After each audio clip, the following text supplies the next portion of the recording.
Recordings in progress. Okay.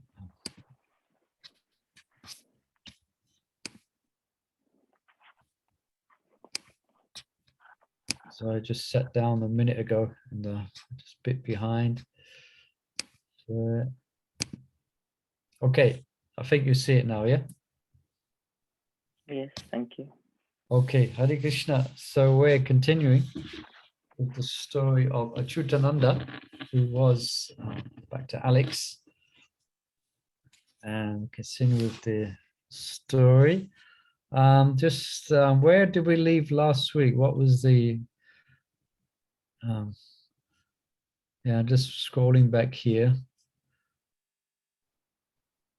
Yeah, that was it. He had become a little bit after a few years of practice, he'd become a little bit unsatisfied with his level of advancement. And so he made a pact, or he made a determination to really try to understand the philosophy rather than just the external practice of Krishna consciousness. And he wanted to go deeper in his practice. Yeah. And also he's coming to terms with perhaps making some offenses in his practice. Remember, he had somewhat of a attitude towards one GBC member of it, or one leader who had differences of opinion with his guru. So he had differences with his guru. So he had a bit of a attitude. So that was understood as an offense on his part. Although it didn't give the details of how that might have been expressed. But all these things and his conditioning, he felt his conditioned nature coming back. And so he took the advice of his spiritual master and other devotees, and he strengthened his devotional resolve. All right. So this is where we pick it up here. Yeah, let's just read this. There are some symptoms. These are some symptoms of steadiness, nishta, which appear with. Can we do our prayers for Prabhupada, please? Yes, yeah, we can. Let me just read this, just get the context. There are some of the symptoms of steadiness, nishta, which appear of determined practice. Acyutananda, like many devotees, came face to face with the insufficiency and the precarious nature of unsteady devotional service, Anishta Bhajan clear. With the help of strong association and purposeful practice, he was able to consolidate his spiritual assets and reach a happy stage of steady devotion. Okay, I'm more clear as well now. So, Namo Om Vishnu Padaya Krishna Prastaya Bhutale Shrimati Bhakti Vedanta Swami Namane Namaste Saraswati Devi Gauravani Pachaline Nivasesha Sunyavari Pashtatara Satarine. Jai Sri Krishna Chaitanya Prabhu Nityananda Shri Advaita Gadadhar Shiva Sari Gaura Bhaktavinda. Hare Krishna Krishna Krishna Hare Hare Hare Ram Ram Ram Hare Hare. Okay, so we have 3 devotees have raised their hand for reading. Let's begin with Lavangalatika. You can. Sorry, Prabhu, what page are we on? I don't work this page on the computer. I'm not sure where that falls. 718. Yeah. 718. Okay. That's fine. Thank you. Okay, can you hear me? Yeah. Yes, we can. Yeah. Okay. Am I starting the paragraph Haridas? Yes. Okay, great. Okay. Haridas, the temple president at the farm, then decided to try his hand at entrepreneurship. For personal reasons, he preferred to be a supporting member of the congregation rather than a full-time devotee. The head of the preaching center was transferred to fill the vacancy, and Pushta Krishna Prabhu, who had been in charge of temple preaching for almost 20 years, became the new temple president of the downtown temple. Subsequently, Acyutananda was given the responsibility of receiving guests and overseeing the lunch program, in addition to his duty as head of university preaching.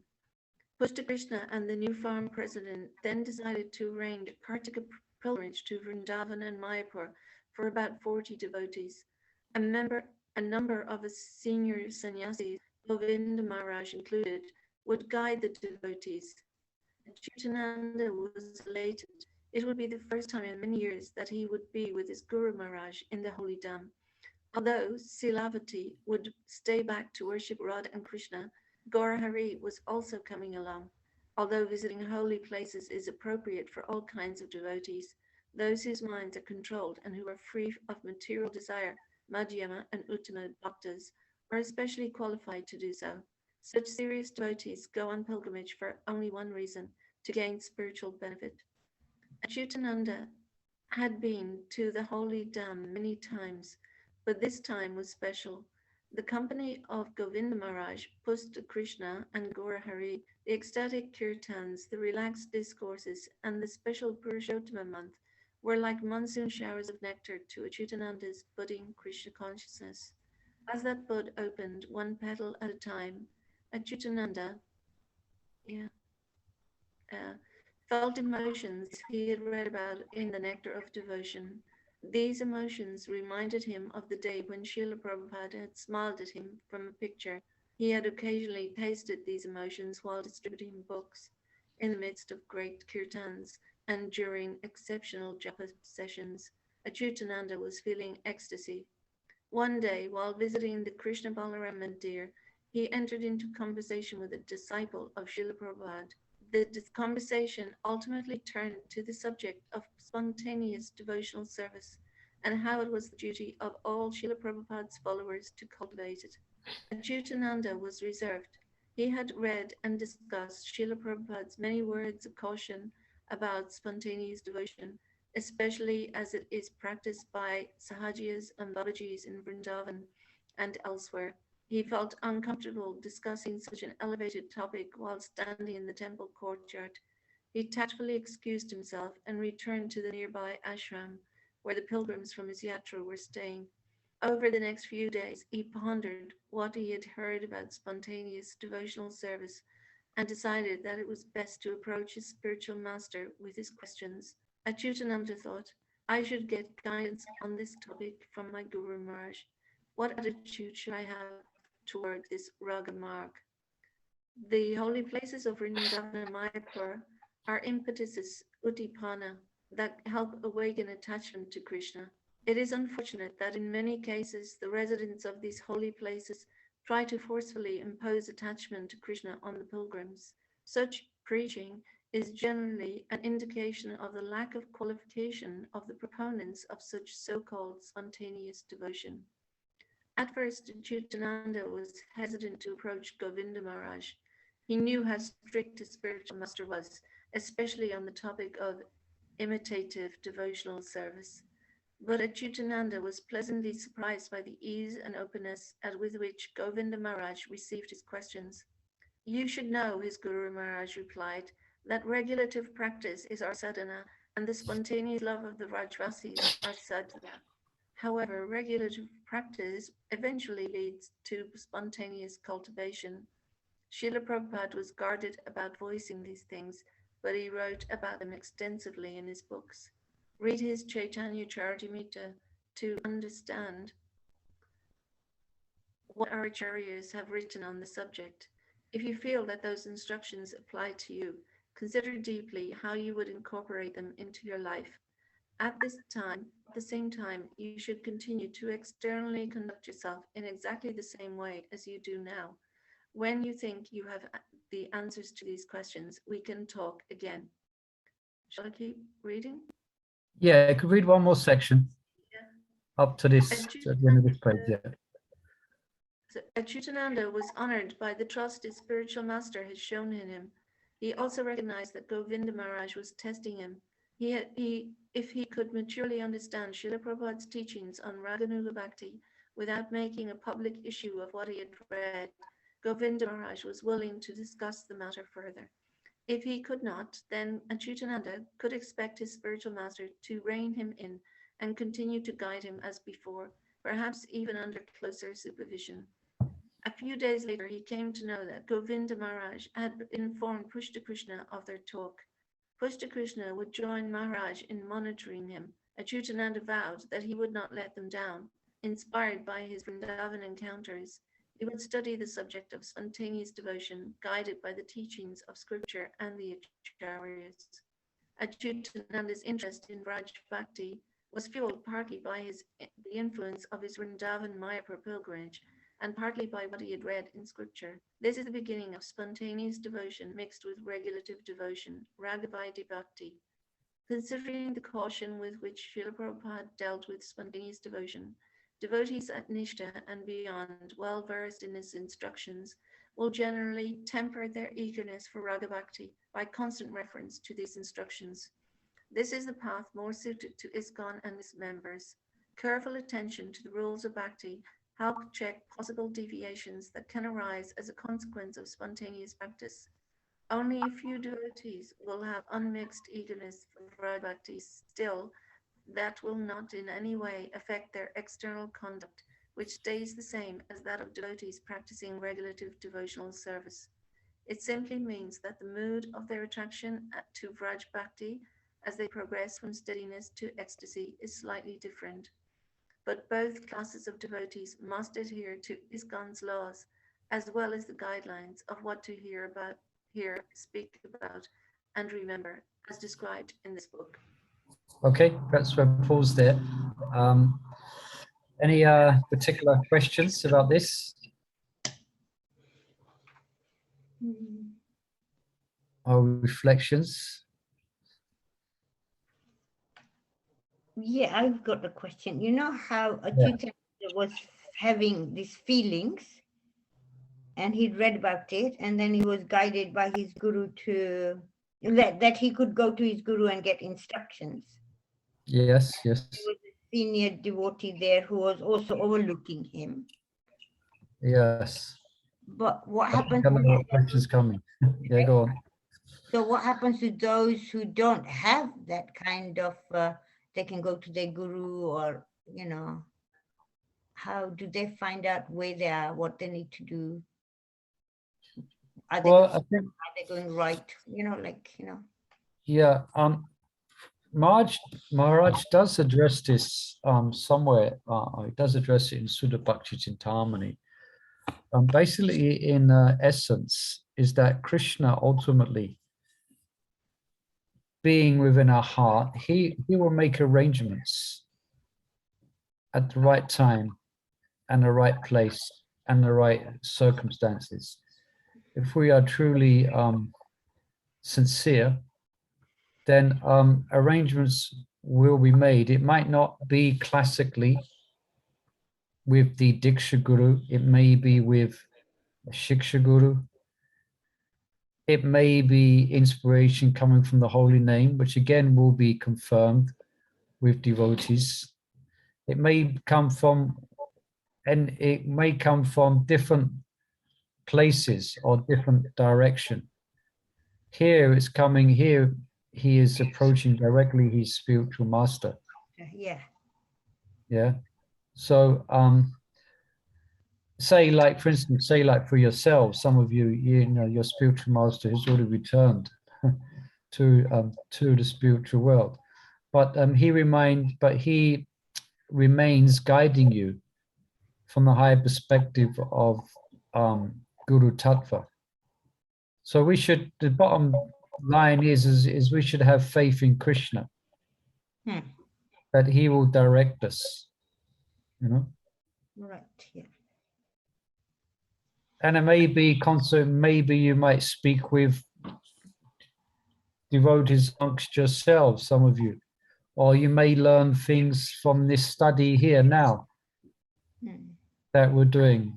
This is also, you know, relevant as well. The study we're doing of Sudha Bhakti Chintamani is actually focused exactly on that. You know, we could perhaps, you know, apply some of these things that we have learned. You understand? Yeah. So the bottom line is that Krishna will make arrangements somehow that we are not bereft of direction when we are so ready. Anybody else? Anyone else on that? So does that mean when you kind of develop a taste for spontaneous devotional service, does that like come from within the heart? You suddenly feel an attraction to spontaneous devotional service, and like, must you approach your guru at that point, or just continue just following his instructions and carrying on like? Well, if he gives you, if there is specific instructions that he has already given you, then you would follow that.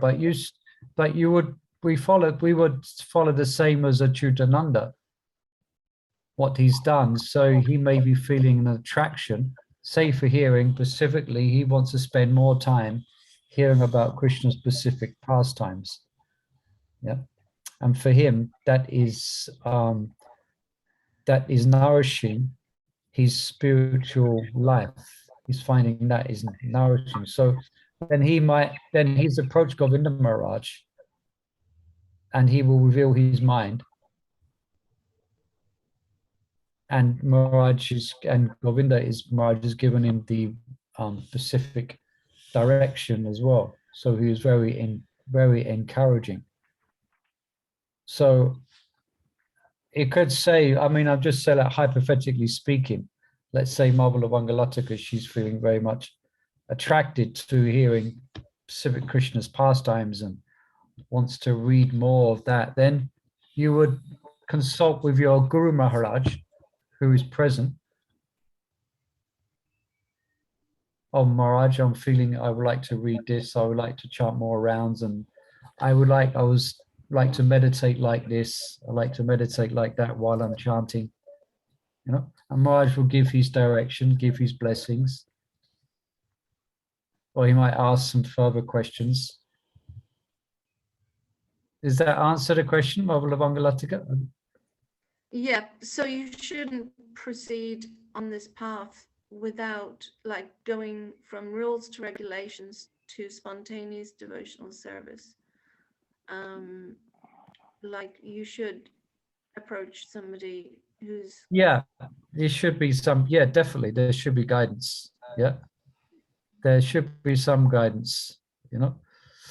Hare Krishna Prabhu. Hare Krishna. Just adding another question I felt. Prabhu, now, just like Mother Chandravali asked question, the Maharaj is, anyway, Bhakti Chandra Maharaj is not here in this world. So even Krishna is guiding from the heart. What is a confirmation that what we are feeling is right? Is that right what we are doing? How do we know that, Prabhu? Because we can't go and speak to each and everybody this subject. Is that correct? Yeah. So how do we know what we are feeling is correct or not? Even we are feeling from the heart. There is nobody. How will we know? I'm trying to say is that there are devotees. There are devotees who've been practicing Krishna consciousness for nearly 50 years. Yeah. And there's many senior devotees in our movement. So, you know, so in other words, so that means again Krishna will within guide us, confirm Krishna. He will confirm it also. Not only he will give us guidance, he will confirm also. Okay. Yeah. So for example, there is many devotees who are qualified to give guidance on this subject. So it might be good to identify. For those of you who say like let's say those are disciples of Bhakti True Swami, you know, so like he has left the world. So it'd be good. What will need to be done is you should identify someone you have faith in, a senior devotee, who you can ask and get guidance on these particular type of questions about your bhajan. Okay. You know?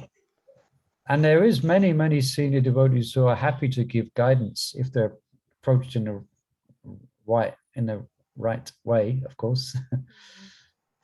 So we're not bereft of guidance. We're actually very fortunate that there's so many. I mean, it might be, for instance, it might be Acyutananda Maharaj is coming, like he was here, you know. So you may request, Maharaj, can I speak to you? You know, and he will oblige. Of course, he was not too busy. But we should be a little bit bold. You know what I mean? We shouldn't be, oh, no, I can't. No. We should be a little bit bold, you know, if there's a senior devotee and we feel we need guidance on this matter. You know, it may be like, maybe you could, some of you, again, you could, you know, want to establish a shiksha relationship with a particular senior devotee, perhaps one of Bhakti True Swami's godbrothers, Prabhupada disciple, in order to go to for these type of questions or this type of guidance, you know. Of course, you're reading here and I'm advising as best as I can to my limited knowledge, and that's there. But then you may have also, good to perhaps identify someone you can get this type of shiksha from a senior perspective. And they might say, you should take shelter of the books of Shiva Swami and take guidance from that. You can tell them you're studying the subject, you're studying Sudha Bhakti Tatamani. And yeah, just a point that Mother Mangalataka made as well is the transition from rules and regulations to spontaneous devotion. Again, nothing as Marge has been said here, this is all internal, like you still practice the same, like you still follow the rules and regulations. But what it means by spontaneous devotion, actually we was doing a reading today with some devotees on Sankalpa Kaumudi, and we're speaking on this point that actually when we speak about Raganuga Bhakti or spontaneous devotion, basically what it means, it just means specific topics that you're hearing and reading about.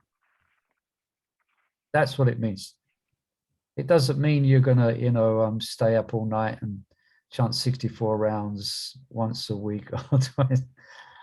It may do, but generally it just means that the subject matter which you are doing more hearing and reading about, and also what you're meditating upon when you're chanting the holy name, you know, and what you're feeling attracted to, and the type of meditation that you have. Of course, this comes with more accomplished devotees, you know, as we've been spoke as well about Nam Bhajan.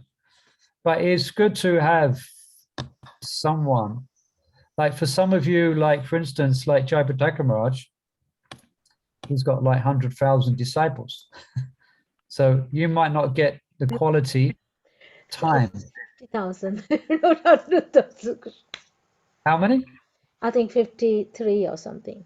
53,000 disciples. Mhm. So he might not be readily available Mm. for the type of consultation. So although I said we should rely on Krishna, it doesn't mean we just sit back in the armchair and wait for, you know, we should, you know, Krishna may be inspiring us to actually go forward, you know, and ask, because senior devotees come through. It might be a Chandramoli Maharaj. He's coming through, he gives a class. Maharaj, can I speak to you, you know? Can I, what do you think? I really want to read, I'm really inspired. I've been hearing a little bit about the Govinda Lila Amrita by Krishnadas Kaviraj. Describes Krishna's pastimes in 8 parts of the day. What do you think, Maharaj?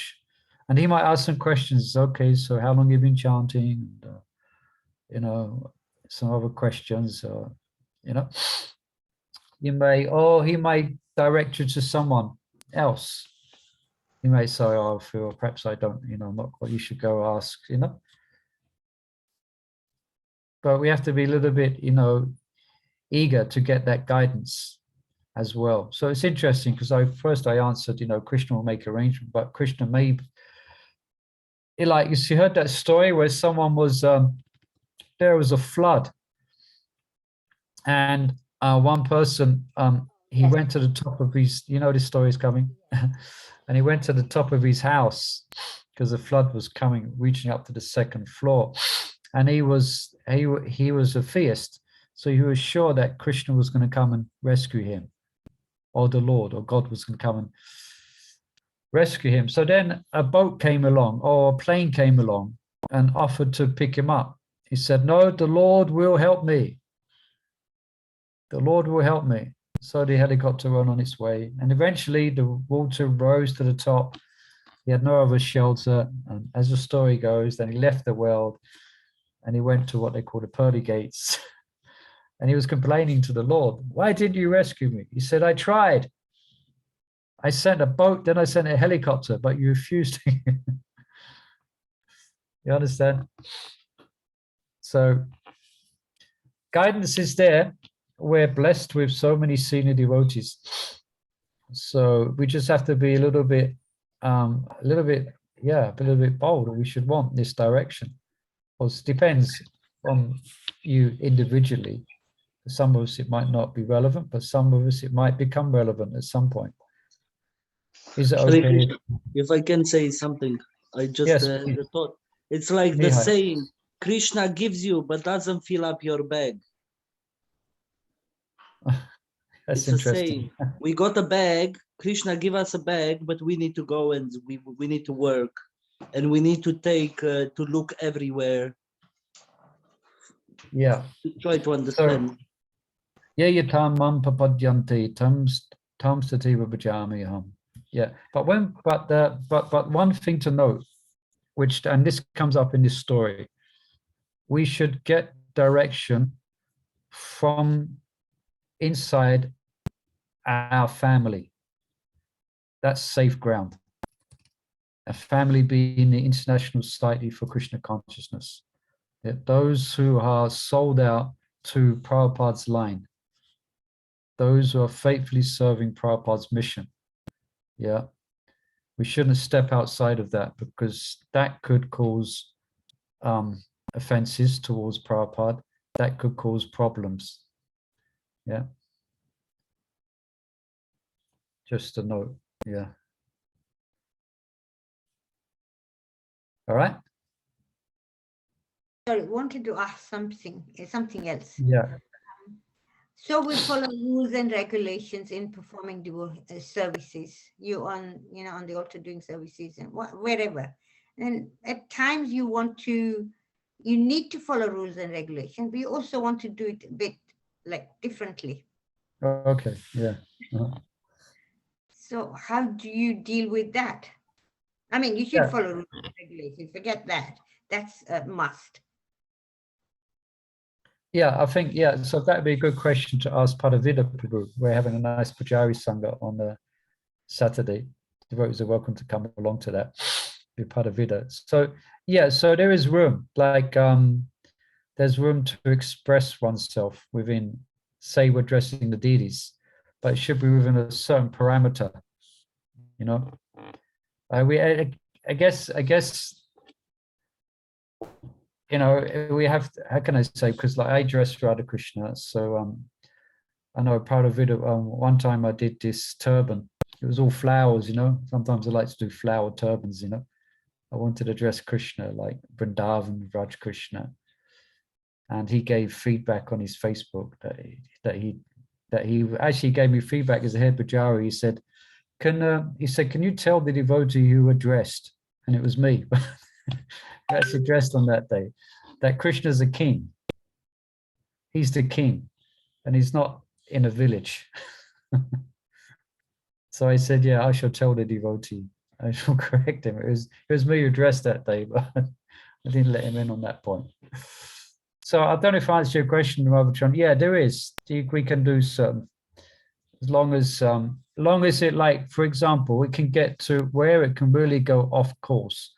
For instance, there's one temple in, I won't say where, but one temple in Europe somewhere, where some of you may have seen pictures where they moved, in order to express their spontaneous bhava, what they did is they moved Radharani, the deity, full-size deity, behind, they moved Krishna behind Radharani, and they put her hair in, they took out his flute, and put her hair in his hands, as if he was Braiding the hair. braiding her hair. And this is like this is a temple, Radha Krishna deities, you know. So that's where it goes too far. I mean, that for me, that's not deity worship. That's the children playing with toys. Nice speculation. Yeah, it's speculation. You don't, you know, according to the public presentation of our worship should be awe and reverence. So we have some degree to some movement to do something, but if we start dressing not according to Prabhupada's direction on dressing, which should be actually awe and reverence, like this temple, for instance, they don't only do that, but they dress. Radharani just has one garland on and Krishna just has a few leaves. It's very simple. It's very, what's the word for village type? And they're trying to bring that out. And this temple has many young new bhaktas, you know. I don't know if they're still doing the same, but there was pictures coming of it. I don't know if that answering you, that's on the point of your question, Mother Chandravali. Yeah. Yeah, so so more or less better, a more spontaneous mood on the altar would be an internal meditation. Yeah, like for instance, in the Govindam Lilamrita and other places, there's detailed accounts about the dressing of Radharani. There's detailed accounts about the dressing of Krishna. So you may read that and you may be meditating on that when you're dressing. But it's all internal. It's like an internal meditation. Because it's a public temple, you're not gonna, yeah, you're not, you know, in the Nectar of Devotion, there's descriptions, you know. You may be meditating, you know, when you're blowing the conch, you could, that Krishna's coming, herding the cows, you know. You open the curtains and all the villagers come to see him. You know, you may be meditating along like that, according to what you've read. And that's spontaneous sadhana, that's Raganuga Sadhana, where you're meditating like that, you're meditating on Raj. But externally, you're dressing according to Prabhupada's direction, which is awe and reverence, which means there's loads of jewelry, it looks grand, it looks, you know, it looks like kingly worship. But as devotees develop, I know a person who could really, I remember one time, so we're going a bit off the track here, but one time I was blessed to go and see, there was a class given by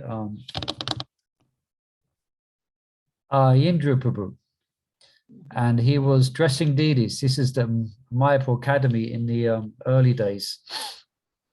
And he was dressing deities and speaking as he was going, dressing the deities.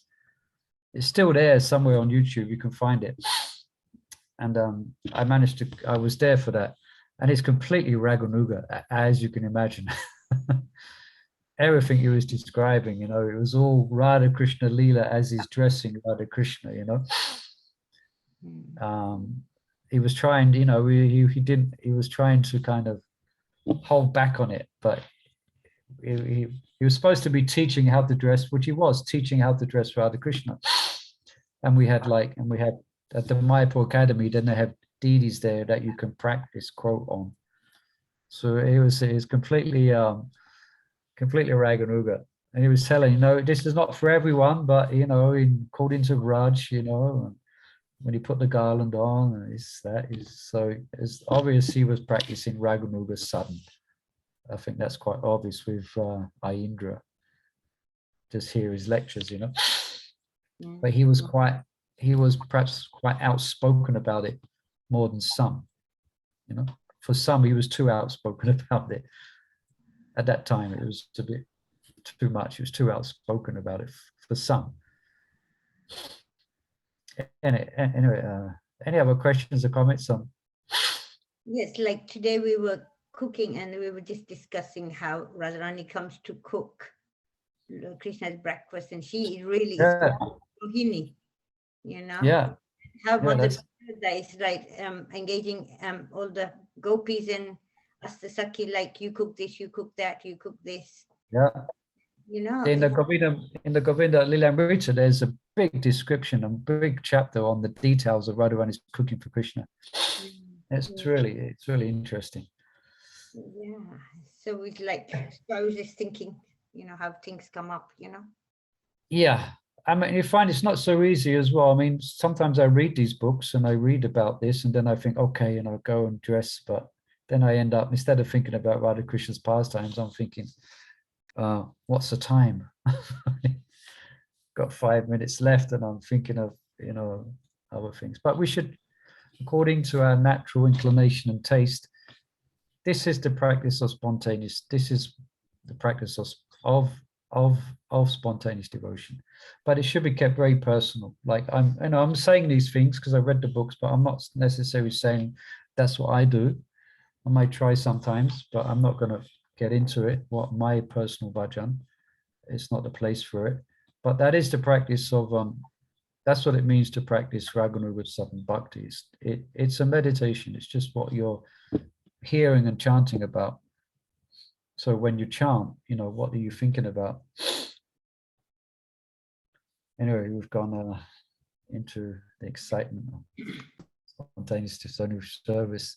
So let me just read this finishing verse here, and then this is the final chapter next of Sudha Bhakti Chitamani. When one attains the transcendental bliss of an intimate relationship with Krishna, he renders service to him and tastes the mellow of Krishna consciousness. Okay, so let's edge on, shall we? Achieving perfection. Okay, so so Sahachari, you can read next. Sahachari mother. Yeah, achieving perfection. The parikrama finished successfully as it had begun, and at the conclusion of the month of Kartik, the devotees left Vrindavan Dham and returned to the west. They were sad to leave Radha Madhav, Krishna Balram, Mayapur, and Vrindavan, but they were also happy to be returning to their services in their preaching fields. Back at the preaching center, Acyutananda served with renewed vigor and studied Chaitanya Charitamrita with the purpose of understanding both reasons of Lord Chaitanya's mission, the external and the confidential. Pushta Krishna had told him, don't make the mistake of thinking that what is internal or confidential is more important than what is external. It's not that one is material and the other spiritual. They are two sides of the same coin. Therefore, preaching and tasting Vraja Bhakti are inseparable. Acyutananda was careful to follow this advice as he cultivated the process of remembrance. He fixed his mind attentively on the Gayatri mantras and while chanting japa, recalled the pastimes he had heard in Vrindavan and the other holy places they had visited. He knew these to be the activities of spontaneous devotion and hoped that by performing them, his attraction to Krishna's pastimes would increase. Acyutananda felt safe hearing Krishna's pastimes through the pastimes of Lord Chaitanya. But he also began to regularly read Krishna book because Srila Prabhupada had encouraged it. Sometimes when he and Gaura Hari would meet or talk by phone, they would speak about Krishna's pastimes. By studying Srila Prabhupada's instructions on cultivating Vraja Bhakti, it became clear. Sorry, mother. You obviously have the hard copy there, so I'll just read from here. The Kuma Purana, as cited by Bhaktisiddhanta Saraswati Goswami in his Anubhashya, comments to Sri Chaitanya Charitamrita, says, Deha Dehi Vibedo Yam Nishvare Vitate Kvachit. There's no difference between Krishna's soul and his body. In the same way, from the point of view of Siddhanta, there is no difference between the external and confidential aspects of Lord Chaitanya's appearance. By understanding this, Acyutananda had the proper perspective with which to practice spontaneous devotion while engaged in preaching and regulative devotion. All right, you can continue. If there's any questions about that, devotees can ask. If not, Sachari can continue reading. By studying Srila Prabhupada's instructions on cultivating Vraja Bhakti, it became clear to Acyutananda that his divine grace did not want neophyte devotees dabbling in it. Devotees free from most unwanted habits could cultivate it, provided their efforts did not conflict with their services and with ISKCON's preaching mission. Srila Prabhupada wanted devotees to subordinate their inner development, their tasting of Krishna consciousness, to the all-important mission of spreading the chanting of the holy names. Yeah, can I just Acyutananda was 1 second, but I just want to put, because this is something which we did read, so just highlight this, is that, you know, this taste for hearing and pastimes about Raj Bhakti, we should not be, in other words, we should not, how can I explain it? I got my words. We should not go to, basically, we should not go to Radhakund and give up our Pacific duties, you know, just like Lord Chaitanya, just in regards to the notes for the last part, there's external, internal reasons for his appearance. So the external was the spreading of the holy name. The internal is his mood of Radharani, him being in a mood of Radharani, feeling separation from Krishna.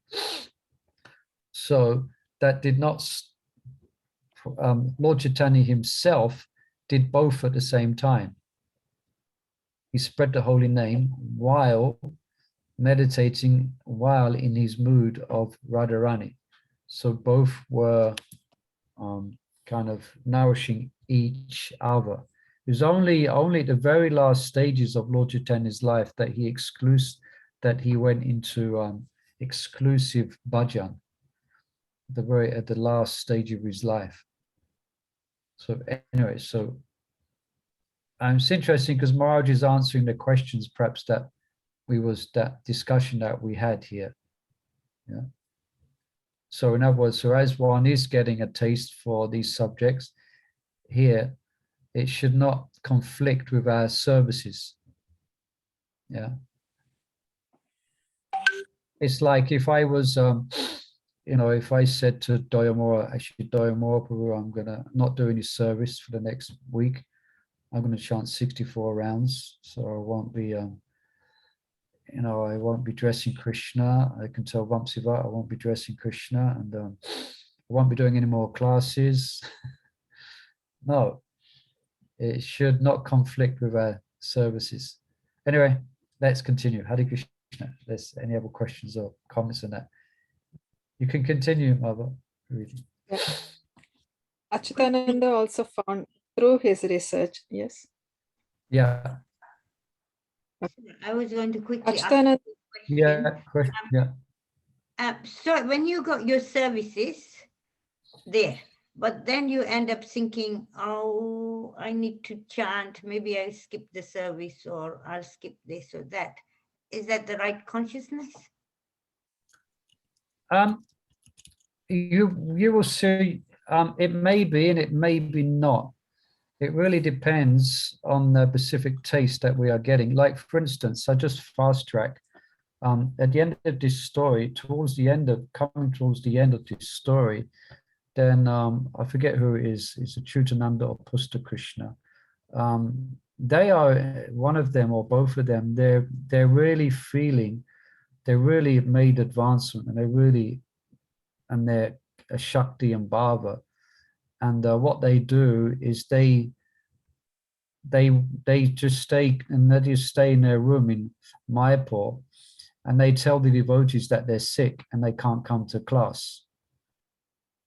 But really I forget who it is, if it Pusta Krishna or Chuta, but really what they're doing is relishing deeply Krishna consciousness. So there may be circumstances where that. I remember one time my Guru Maharaj, he wrote, this was many years ago actually, there was when he was staying in Vrindavan, there was a note on his door. It said, "Gone to Govardhan. I will be back in 3 days." But it was a lie. He was inside the house.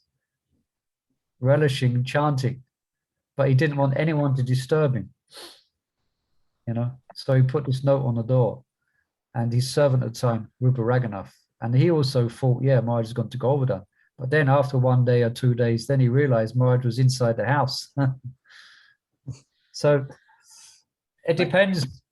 As for advanced devotees, those who are really, really in that mood. Yeah, it has to be, yeah, otherwise, yeah, then, Follow rules and regulations, right? We have to do Yeah. ourselves. yeah.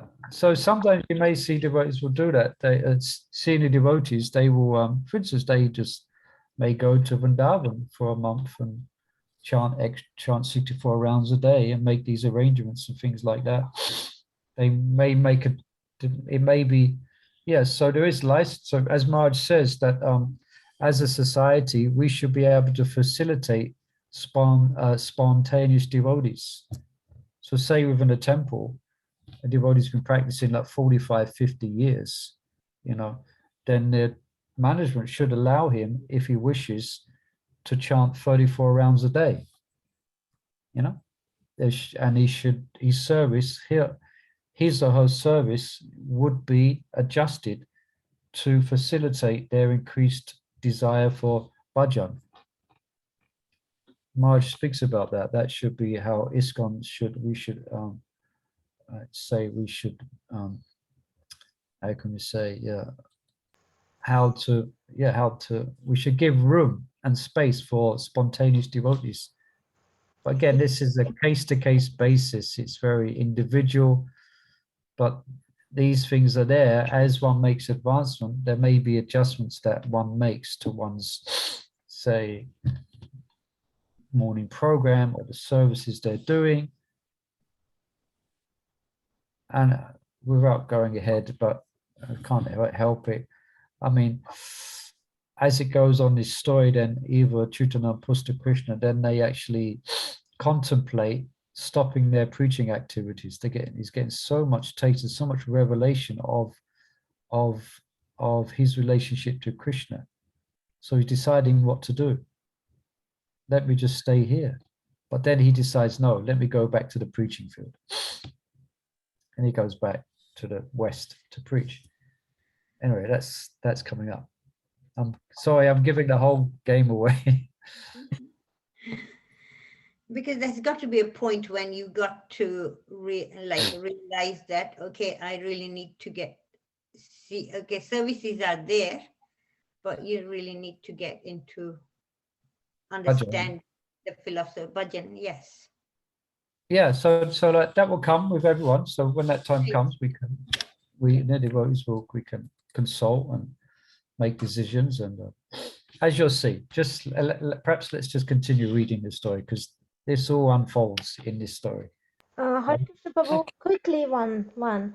If Yes, this is not happening, that means we are not getting it this lifetime. Is it right, Prabhu? say that again. If this feeling is not coming, oh, I want to chant, or if I'm not getting into that, that means you're not getting. Or that you become more. Yeah, it's just, yeah, we have to be patient. I mean, these things we cannot force. Forced, yeah. Cannot artificially force. Yeah. So, for instance, you may hear this discussion we're having, think, oh, I really want that. I really want. Let me pick up. And if you're still struggling identifying with the body, if you're still at war with the senses, and you try and adopt a type of bhajan, then it's not good. It won't be right for you. So we have to be patient. Yeah. Okay. Prayerful. We have to be prayerful, mood, and patient. And then these things will come. Okay, quick, let's read on before we spend the whole time discussing. Yeah. So, yeah, carry on. Yeah. Acyutananda also found through his research that Srila Prabhupada supported cultivation of spontaneous devotion by qualified devotees, but he wanted them to follow Chaitanya's example and perform the external and confidential aspects of Krishna consciousness side by side, being careful to keep the confidential aspect really confidential. Prabhupada definitely did not want devotees to make confidential cultivation a visible sadhana, or worse, a public spectacle. Srila Prabhupada said that devotees could only engage in spontaneous devotion full-time when they had completed their service to Lord Chaitanya's mission. In their old age, such devotees could retire for Nirjana Bhajana, chant Hare Krishna, think of Krishna's pastimes, and write books. As a preacher, Acyutananda saw the wisdom of Srila Prabhupada's approach to spontaneous devotion. He felt no overwhelming greed to cultivate Raja Bhakti, even internally, yet he accepted that it was his goal in life. He applied himself to remembering Krishna's pastimes and bit by bit learned more from his personal studies. He saw that some devotees feared even hearing about Krishna's pastimes. To Acyutananda, that seemed like paranoia. Others knew about Vaidhi Bhakti and Raga Bhakti, but were not drawn to spontaneous devotion. Still, other devotees felt as he did. These devotees seemed to apply certain aspects of spontaneous devotion to their overall regulative service. The only devotee he knew who displayed real greed for Vraj Seva, who seemed irresistibly drawn to the thoughts of Krishna pastimes, was Gaura Hari. As for his spiritual master and Pushta Krishna, they were too grave, too senior for Acyutananda to evaluate. He could only know what they were willing to reveal to him. A few years after the Vrindavan Parikrama, Acyutananda visited. 1 second. Lord Kapila Yeah. says there are multi-various paths of devotion. There's a big note here. Okay, I'll just read this. Then perhaps Samudara Radhika can read. There are multifarious paths of devotional service in terms of the different qualities of the executor. In Bhakti Sandarbha, Jiva Goswami quotes this verse to substantiate that there are many types of spontaneous devotional service in practice. Acyutananda observes at least 4 types of spontaneous practice in ISKCON. The first is found in the fully regulative devotees. These devotees fear the pitfalls of Raga Bhakti and avoid it, sometimes unreasonably avoiding talk of it, not knowing that their Vaidhi Bhakti is actually a form of spontaneous service. The second is found in learned regulative devotees who are not averse to spontaneous devotion, but who have neither eagerness nor a feeling of duty to cultivate it.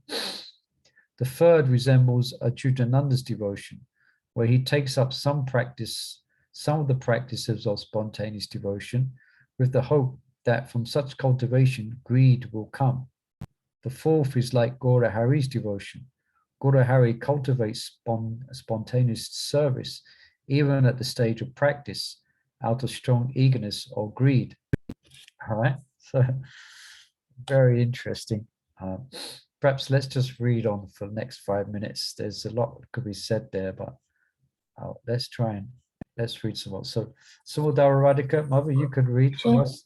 Sure, Hare Krishna. A few years after the Vrindavan Parikrama, Acyutananda visited Govinda Maharaj, who was resting at a farm community a day's drive away. His spiritual master was in poor health and at 76 had significantly curtailed his traveling. Acyutananda was eager to have his holy association.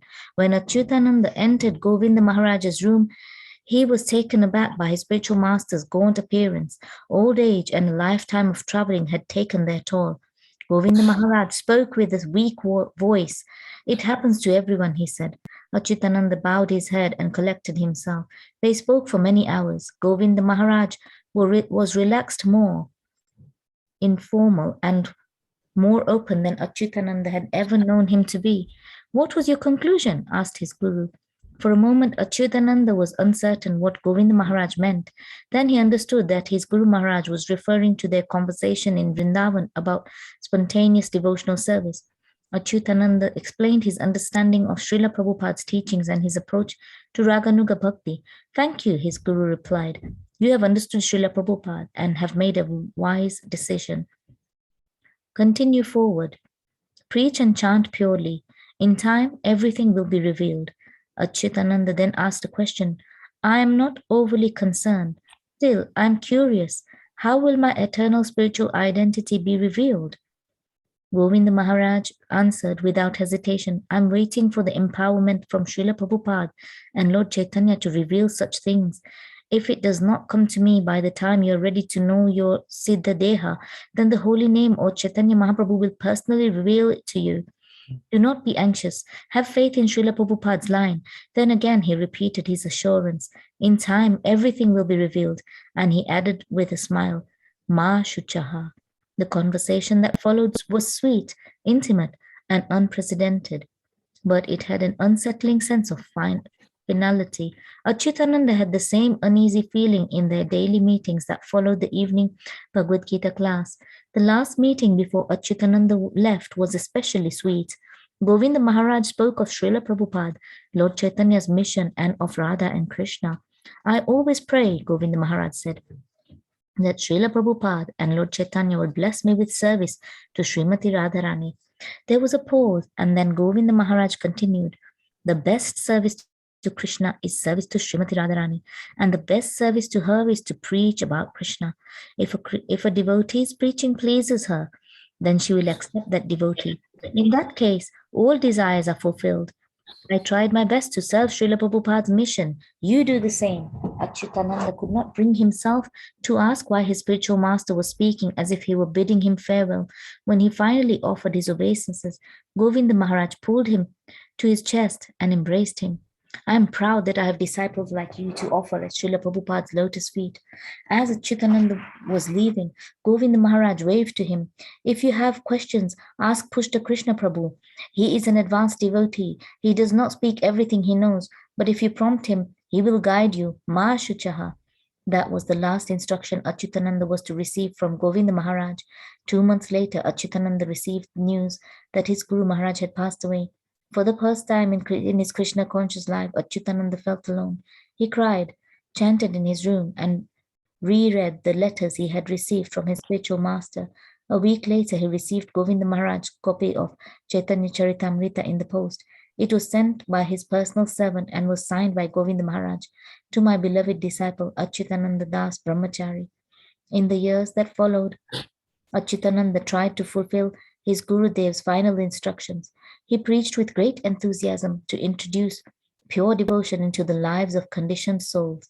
Many young men and women became full-time devotees, and even more became practitioners at home and supported the movement in various ways. Pushta Krishna, Acyutananda, and the president of the farm, with the guidance of their GBC, were a powerful team. They guided the yatra to unprecedented success. The city center was the hub of book distribution and preaching, the focus of Varnashram development and self-sufficiency. Ordinary people respected the Hare Krishnas as true spiritualists, and they acknowledged Srila Prabhupada's spiritual solutions to the seemingly irresolvable ills of materialistic society. All in all, it was a good time for ISKCON, and it was a good time for Acyutananda. Now, past his mid-40s, Acyutananda preached with the compassionate desire to give Krishna to others. Gone were the days of his trying to impress or defeat opponents. Gone too were the days of his trying to use superior knowledge to lord it over juniors. He empathized with the plight of foolish materialists and the struggles of neophyte devotees. He wanted to help them. Those who came in contact with Acyutananda felt as at ease from the tone of his voice, the softness of his glance, the truth of his words. They instinctively understood that he was not out to exploit them. Acyutananda had become a true sadhu, a friend to all, devotees and conditioned souls alike. Though recognition as a saintly devotee brought the allurements of fame, distinction, and worship, Acyutananda did not succumb to these subtle impediments to his spiritual life. Rather, he remained strict in his spiritual practices and pure at heart. He never forgot that he was the servant of others. Acyutananda's spiritual activities had given him great strength. Even when devotees succeed in overcoming the influence of gross material desires, like the desire for sex, intoxication, and so on, they must be very careful about subtle bad habits and desires, such as duplicity or fault-finding, kutinati, the desire for high position, pratisthasha, and the hankering of popularity, puja. Okay, press we. Okay. Unfortunately, we better stop there. It's 7 o'clock.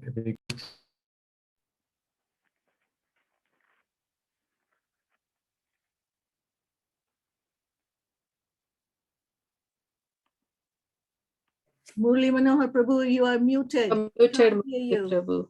Sorry, I was chatting away there. Yeah, so perhaps let's pause there, although it would be good to continue. It's 7 o'clock now. If we have any questions or discussion points, we can perhaps continue next week. But it's very nice, isn't it, this story? I think it's answering the questions which we had in the beginning in the discussion. Anyway, so let's stop there and we'll join Acyutananda next week. Next week, I'm pretty sure, I'll just scroll down. Let's see, no, still quite a ways to go. Probably a couple of weeks left, I think. Okay, so thank you everyone for joining us. I hope this was of interest, today's reading and discussion, and relevant to you in some way. It's good we don't rush this last few paragraphs because it's the full, like what we've read.